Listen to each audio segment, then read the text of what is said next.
Life is Strange 2 is a third-person interactive drama developed by Don't Nod Entertainment. And although I did mostly enjoy my time with this game, I can't deny that I was left feeling slightly conflicted. So, interactive dramas are my favourite type of game. They've given me some of the best and most emotional gaming experiences I've ever had. And although far from perfect, Life is Strange 1 is one of my favourites in the genre. I still haven't played the prequel, however, but I do intend to. So, I was pumped for this sequel, but it took me years to finally play it because 1. I was waiting for the complete season to be released, and 2. This sequel doesn't really continue the story of the first one, which put me off. But thankfully, for the most part, I was wrong to wait so long. So to prep myself for this, I finally got around to playing The Awesome Adventures of Captain Spirit. A nice little promotional tool for the main game, because it was only an hour long and it was free. It's just a little cycle to help develop a small side character in Life is Strange 2. So you play as Chris, a 10-year-old boy with a wild imagination and nothing to do on a Saturday morning. You're just roaming around his house, doing chores, and interacting with a damaged yet loving father. And in a nutshell, I thought this little game was badass, because Chris is awesome. This boy has such a kind nature, and surprisingly, his overactive imagination wasn't obnoxious to me. Seeing him turn boring chores into fun adventures by pretending to be Captain Spirit was freaking charming. And Chandler Mantioni did a great job bringing this little angel to life. I loved walking around the house, interacting with everything, and revealing the heartbreaking backstory to these characters. It was just wonderful. However, I did not have a great time playing this. Not that this is a flaw with the game, but it actually really hurt me to play it. I knew that Chris pretending to be this superhero wasn't just some child's wild imagination, it was escape behavior. Both his past and environment have clearly made him vulnerable, and his Captain Spirit persona was counteracting that. Not only does he want to be stronger, but he also has this beautiful desire to help others in need. It's lovely. But that concept put a knife in my heart, as did seeing this kid in pain. Now, Chris has a very precarious relationship with his dad. He can be pretty abusive at times, and even though there are no excuses for what he does, it's understandable, and he does love his son. I appreciated that this father had layers and wasn't simply portrayed as a villain. But it's not exactly eventful, and worse was that I finished the game by accident. I wanted to finish Chris's chores on his to-do list, but I decided to interact with the father at one point, and that triggered off the ending cutscene, which was not my intention. Still, for what it was a lot better than it should have been, and I really appreciated it. So then, I quickly jumped into Life is Strange 2. Following in the same footsteps as the first one, this is another story about adolescence that quickly gets altered by a traumatic event, along with the discovery of a superpower. The game is split into 5 episodes. You play as Sean, and life is relatively normal for our heroes, Sean and younger brother Daniel. It's a Friday afternoon, school is over, Daniel is a 9-year-old pain in the ass, and Sean is prepping for a night of adolescent naughtiness, right? But it's not meant to be. Tragedy strikes. The little brother Daniel is revealed to have telekinesis, and our heroes are now on the run. In order to escape the authorities, they travel across the country in hopes of jumping the Mexican border. Now I want to say this quickly. At the start of the game, I was quite nervous because the tragedy that starts this whole plot off, that part wasn't written very well. All I'm going to say is that Dad wasn't very good at listening, and it was pretty silly. But thankfully that issue was quickly washed away by how much I was enjoying this game. Pretty much, guys, I was foaming out of the mouth for this game. I got sucked into this world easily because if there's anything Don't Nod excels at, it's atmosphere. Every time I booted up the game, I was welcomed by an indie soundtrack that felt right at home with the franchise, and it stayed brilliant throughout. And the game just looks as fantastic as ever. This franchise has always had a child-friendly aesthetic with adult content, but here, they introduced some seriously dark subject matter. Child indoctrination, violence toward youths, drugs, and even nudity and love scenes. So don't be fooled by the graphics, keep the kids away, folks. Now what continued sucking me into this world were the characters. They had layers, charm, vulnerabilities, and the conversations, both serious and trivial, felt authentic and interesting to me. And the writers didn't show off and flex their dictionary muscles. To me, it was like they created real people. Now, for example, on multiple occasions I wanted to tan Daniel's backside, because instead of playing it safe and trying to warm us to Daniel by making him a clone of Captain Spirit, they went the more realistic route by reminding us that, hey, sometimes 9-year-olds are dicks. And all of this was made possible by the actors. Without any exaggeration, I think this is one of the best acted games I've ever played. I can't think of a single line of dialogue that wasn't delivered well. And now I want to talk about the crazy attention to detail. Look, seriously, there's a backstory to almost every location. I interacted with so much and got soaked the fuck in. I was hanging out in Sean's bedroom, played some music, and On the Flip of a Coin by The Streets began playing. And then this happened. Blue-eyed girls were waiting and he was drowning in the spray. Promise me you follow what it says. Badass. Just badass, man. And as a full-blown nerd, I really appreciated this little reference to The Last of Us. Looks like a clicker. Creepy. Yeah. Stop it. Yes. Yes.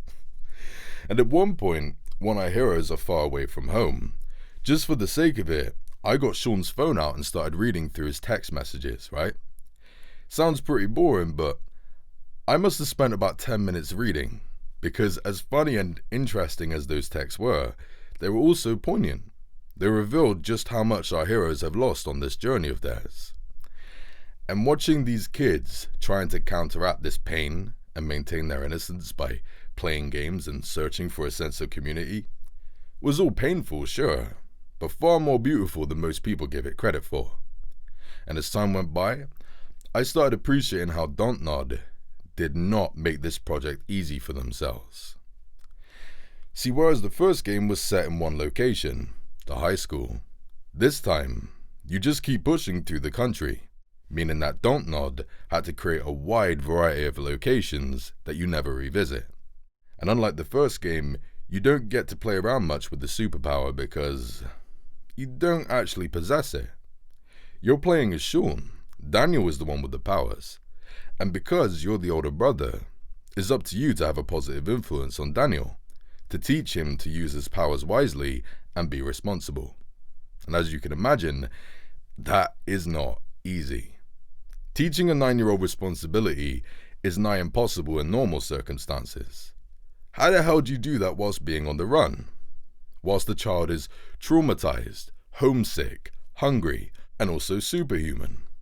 How do you teach humility to a child who's more powerful than a fucking army? That is a gripping situation. And because it's so hard to do the right thing with Daniel, it's far easier than you'd think to create a little supervillain here.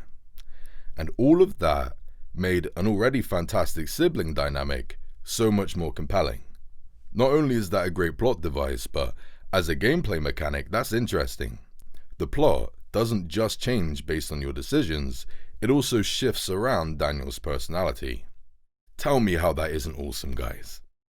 But the biggest compliment I can give this game is that the only video game that made me cry was The Last Guardian.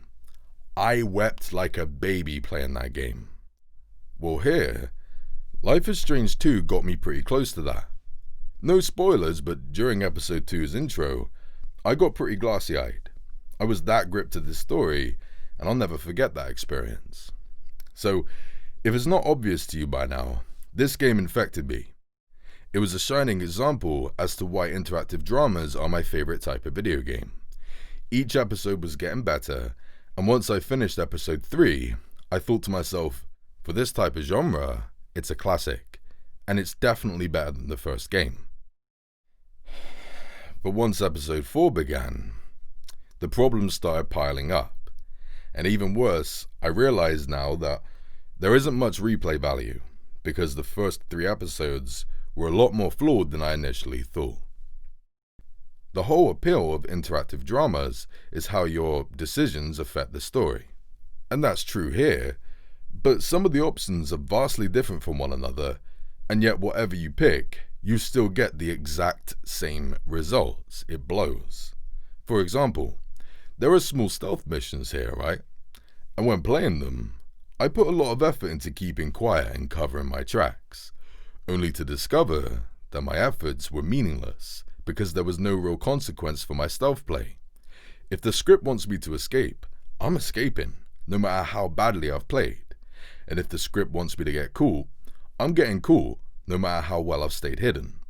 Things like that are spread throughout this game, and it was very disappointing to find out that a lot of these options, which originally excited me, were just presenting the illusion of control.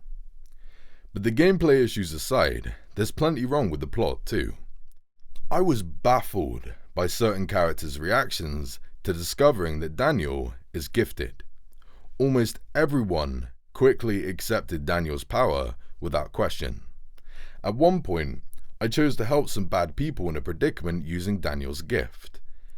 And then these bad guys actually asked me why I chose to help them, as opposed to how I chose to help them. As if telekinesis is a common trait in the human race and they had seen it a million times before.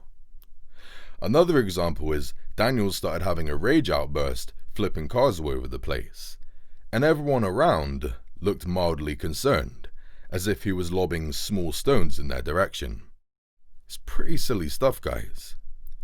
But the biggest issue I had with this story was how it underused characters.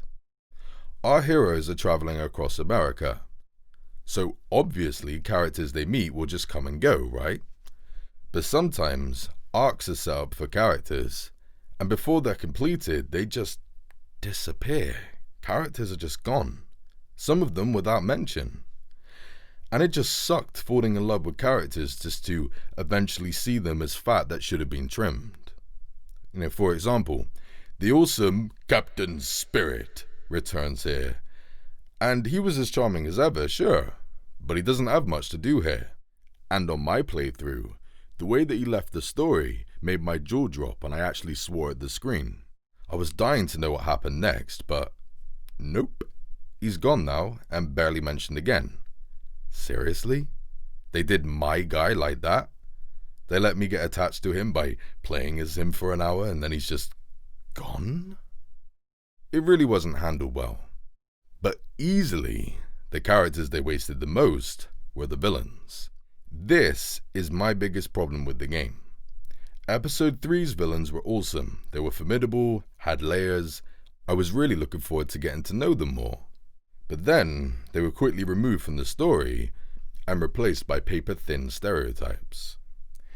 I really wasn't a fan of Episode 4's villains. Sure, the situation was kind of unique, but they didn't really add much to the story other than a distraction. They were just two-dimensional. Episode 3's villains could have and should have taken their place. But far worse were the racist, xenophobic villains who are sprinkled throughout. Look, I get it. Our heroes are Mexican fugitives trying to jump the Mexican border. Okay? There are bound to be xenophobic characters here, and messages scattered throughout. I get it. And I welcomed that in the beginning, because I've never seen a game do a good job at tackling that subject. And if anyone can pull it off, it's these guys. And plus, we'd be seeing racism and xenophobia from the perspective of adolescents, which could have been a smart and challenging way of approaching the subject. But instead of saying something new about the subject with any form of nuance, the game just throws two-dimensional bullies at us. There's no real challenge in writing simple characters like this.